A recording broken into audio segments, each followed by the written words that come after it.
Okay, welcome to the second part of this week's lesson. So this time we're going to start off with cameras. Whenever we're looking at cameras, you can spend a lot of money on camera systems for your center. Many schools have them and then they don't use them. Right? They are a very useful tool if used correctly. And by that I mean using the system capabilities of tagging a place in a video to use that during a debriefing. Not running the whole video in a debriefing. Many times there is nothing really useful to see in a lot of different long videos, right? Just pieces of it. And that use of the video incorrectly in a debriefing can really kill a great debriefing session. So use video judiciously and in a meaningful way for good and for identifying major issues, and that can be things that are good and bad. So tag the video. Think of them as like little examples that you can use and bring into the debriefing effectively. Don't use video for things like gotcha moments or in a way that will demean your participants and make them feel like they are not having a safe learning environment. If you record everything, and many places do this, consider why. Right? If you're going to do a review video at the end of the semester as part of a curriculum evaluation, then that's okay, where you kind of like treat it like play video of a game. Right? But you also need to consider that you should have a policy about who sees your videos, what purpose they're being used for, how they're going to be stored, and how they're going to be destroyed. Right? This plays into student confidentiality, especially if you have FERPA considerations to think about in your center. Right? Some places do have students view their own videos and then write a self-reflection. That's also a good way to use videos. Some have students review their own performances and place a particularly good performance as like an example for students to do too, or the students can have their videos to put into their portfolio for when they graduate. When you're buying a camera system, you may want to think about how you're going to be recording your video and the sound that you have as well, especially in your debriefing rooms if you're going to be playing it there. To help your debriefers get a better view of their own work, then this is okay, and you want to make sure that you have a good enough quality that they can be able to view your video effectively. If debriefing is where your learning takes place, then we want to know, why should we not record and debrief ourselves with a video? Right? Do we need to consider how we can get better and use debriefing as part of our video or use the video as part of our debriefing?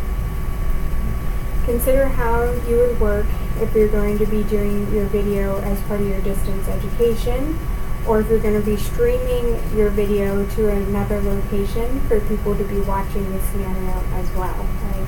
You may need to place your cameras differently. You may need cameras in and out of the room, and then think about how you have ability to control them whenever you're in the control sector as well.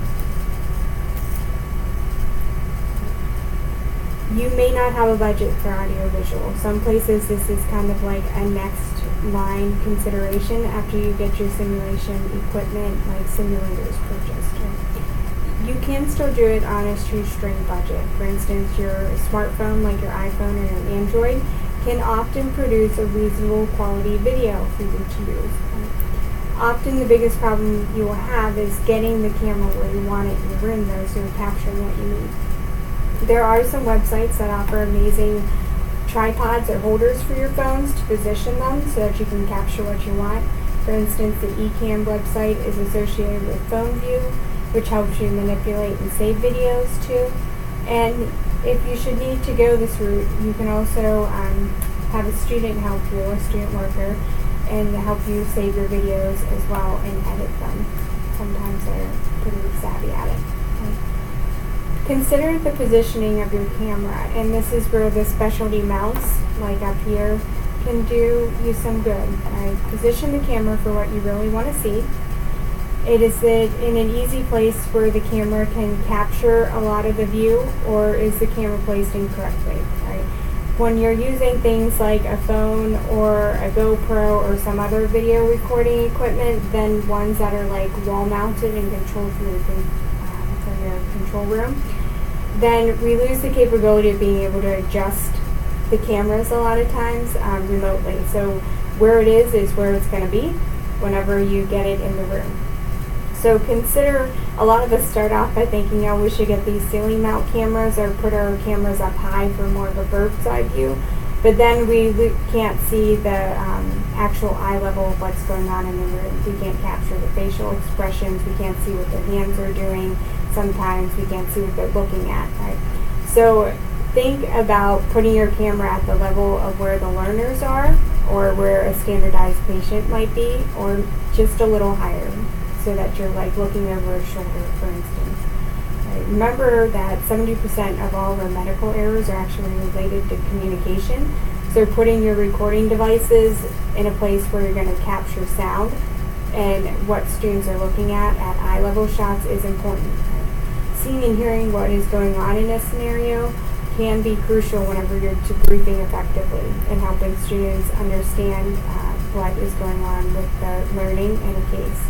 Right, eye level cameras are actually usually better than the ceiling mounts because they're going to give you a more important view of these kind of details. And then audio. Audio is often forgotten, so audio becomes crucial in many instances when you're doing qualitative analysis or team training. If you can't hear well, you will not be able to debrief it well. Right? Sometimes we can bring in some other low-cost things that can help us, like wearing choir mics. These are things that, for instance, churches often use. That can be a ticket item that are cheaper priced than some of the big name microphones that are used for like the simulation industry. Right? They can be put on a lapel mic, for instance, that are worn on the clothes of the participants so you can capture sound a little easier. Right? They go with what works for you, and you need to think about how you're going to be using them in your case. Right? If you have one mic that's on a phone that's mounted in the corner of a room at a ceiling, you're not going to get good audio capture of what's going on. Right? If you bring your recording device a little closer to your group, like say you mount it on the head of the bed or on top of the monitor that overlooks the bed, you'll get better sound capture and audio. And then if you go up to the lapel or choir mics, you're going to get a little bit more. So consider what you have, your resources, what you're trying to do. Right? Are you going to be doing debriefing that needs you to be able to hear what participants are saying in video follow-up, or qualitative analysis of that? Or are you more concerned with the tasks that they're performing and are they doing things correctly, like inserting the Foley using sterile technique, right? Things like that. So just don't make audio an afterthought. Kind of put it into your original planning and it will help you go a long way. So this has been a quick overview of some things to consider for the week, right, besides what is included in your text. So make sure you're still looking at those. Things are changing all the time in simulation. It's one of the things I love about it. Right? I can hardly wait and see what's coming up next for us, especially in the realm of simulators and technology. So be sure to network and keep on top of the literature to see what develops.